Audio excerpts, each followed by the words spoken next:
So this is my presentation on biofuels, alternative energy. I'm going to stick particularly to biofuels. I'm not going to poo-poo the whole electric car idea completely, okay? There's easier ways. All right, batteries, if we were going to try and ramp up anyway, batteries still take, you need all the materials for batteries. Batteries take a long time to produce. We're not just going to suddenly have all the batteries we need to store energy. Solar panels take a long time to produce. And solar panels too, by the way, a lot of them are produced in China, if we're talking about the American economy, the worldwide economy. Regardless, the majority of them are produced in one part of the world, right? They need to now be shipped all over the world. So you think that you're decreasing your carbon footprint, but you're putting a lot of energy into creating these things. You know, there's a lot of coal energy in China, for example, which is highly pollutant. So in any case, let's go to California. Governor Newsom signed into law that by 2035 there will not be any more, or cannot be any more, combustion engine cars. Not that they can't. I don't think it's that they can't be in the state, but the state you can no longer produce and sell combustion engine cars in the state of California. Now, if I'm mistaken on that there can't even be any combustion cars in the state of California. There's also no plan in place to actually make this all possible. So more solar panels, not going to do it. Like I stated earlier, is everyone just going to put solar panels on their roof? I mean, yes, in theory that would work. But again, the production of solar panels, the installation of solar panels is going to leave a big carbon footprint. Nothing does solar better on this planet than plants, okay? Plants take the sun's light, they turn it into starch. From that starch, you get sugar. You distill that sugar, you get alcohol. The powers that be, the special interest, did sell this lie that in the 70s and 80s, you could, if you were using biofuels or ethanol, that ethanol would eat the plastics in some of the engine components. Now, that was true at the time. Okay. However, we've since had advances since the 70s and 80s in material science that ethanol eating through gaskets is no longer a problem. All right, so that's gone. It was also very easy in the 70s and the 80s to say that because corn was such a big product in the U.S. and North America, okay, to say that corn was not an efficient use of corn, and that is actually true. Okay, but that doesn't mean that there are not other crops that could be used to carry this forward or to solve this problem. So corn yields approximately 250 gallons of alcohol per acre. There are higher yielding crops, all right, and we'll get into that. If you didn't know, Brazil, the world's second largest producer of ethanol, Brazil has 26, in 2017, in any case, in 2017, Brazil was producing 26% of the world's ethanol fuel. Okay, Brazil and the U.S. are some of the biggest ethanol producers. So, between 2006 2008 is somewhere around the time where it was considered that Brazil was a biofuel economy. Kelp grows very quickly, and it has a high return when it comes to alcohol production. You get something like 7,000 to 9,000 gallons per acre of kelp farmed. He has a great suggestion for the Gulf of Mexico. We do have apparently a lot of defunct oil rigs in the Gulf of Mexico. His suggestion, use those as kelp farms. Now, there's probably, again, a lot of special interest that's not going to necessarily let that happen. The Gulf of Mexico, why the Gulf of Mexico? The Mississippi River runs into the Gulf of Mexico. The Mississippi River also carries a lot of fertilizer and nitrogen waste from a lot of the U.S. is a huge agricultural economy.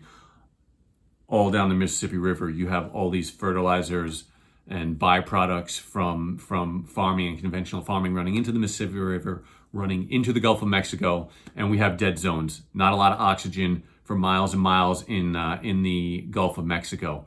Kelp loves nitrogen. Kelp will just eat up all that nitrogen, clean up the water, reoxygenate the water. That kelp can then be that kelp can then be processed and distilled to create biofuels. Okay. Next person up on the biofuel revolution David Bloom, also of Bloom Distillation. Check out his website. They're mostly B2B at the moment, as far as I know. But his idea, and he's been at this for years. He has some proprietary technology that efficiently processes bio-waste, bio-waste, also biofuels. He's big into cattails, and I'll get into cattails in a moment. But his idea is to decentralize production and storage for a lot of reasons. One, so that, for example, you can have maybe a hack or an attack on any big oil refinery, for example, or an oil pipeline, which we've seen in the past. Okay, so he's a big proponent of decentralizing and having smaller scale operations throughout the country, so that the U.S. could become energy independent. And I'll make another point on that as well. Cattails. Cattails have the highest biomass production on the planet. They also have the highest alcohol return. When they grow, they also absorb pollutants from the water, from the soil, and they grow twice a year. So David Bloom is big on the cattail things. Let's talk about when you process organic materials or plant materials.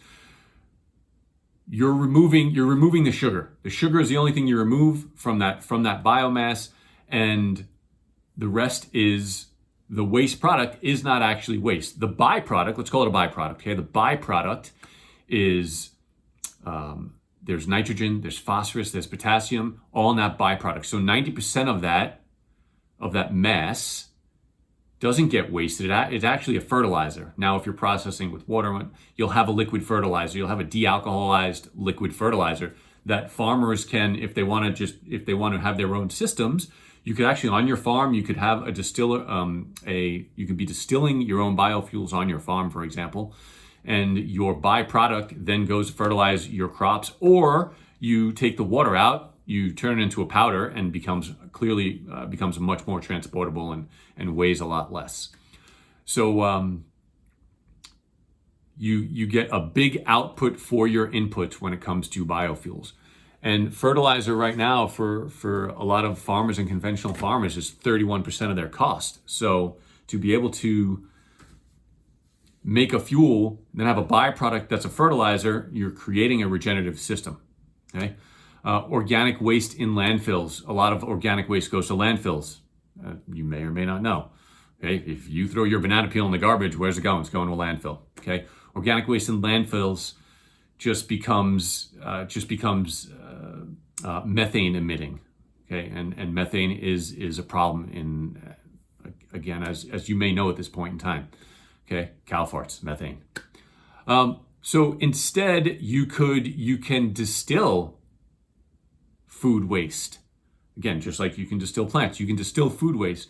You distill that food waste, you pull out the alcohol becomes a fuel, and the byproduct can then be repurposed back into your soil.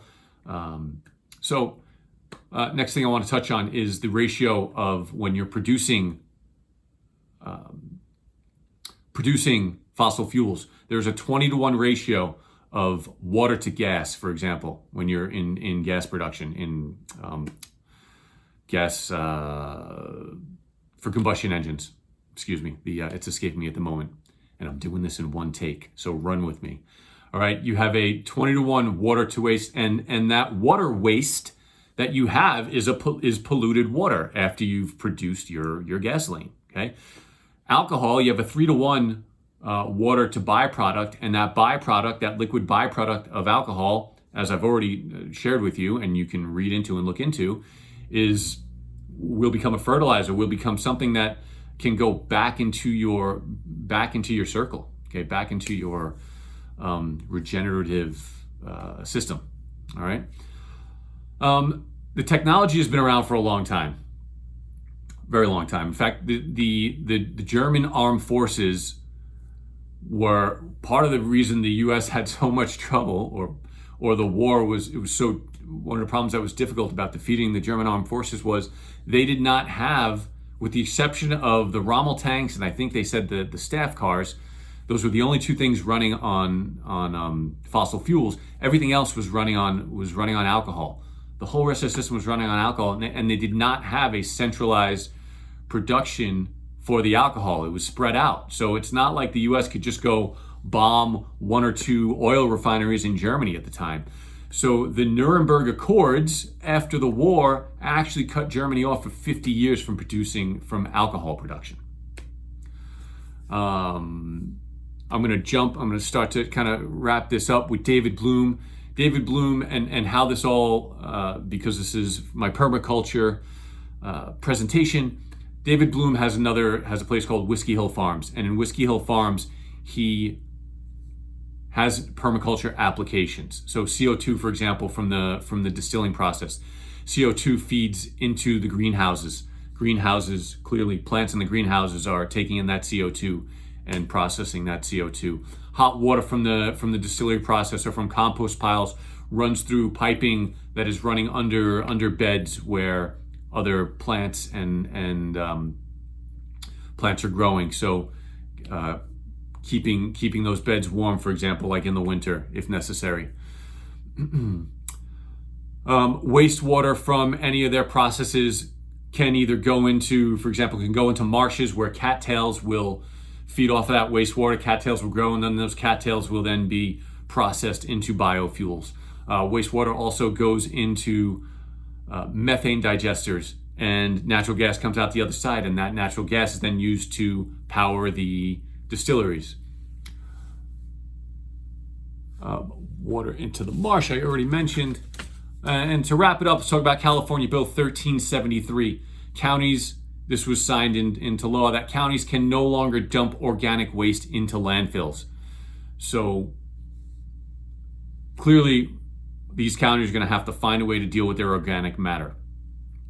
Bloom Hill Farms, by the way, and David Bloom is California based. And David Bloom does have a 14-point plan. I'm not going to go into the 14-point plan for U.S. energy independence, but one of those points in there does talk about food waste fuel production for credits. And I'm going to wrap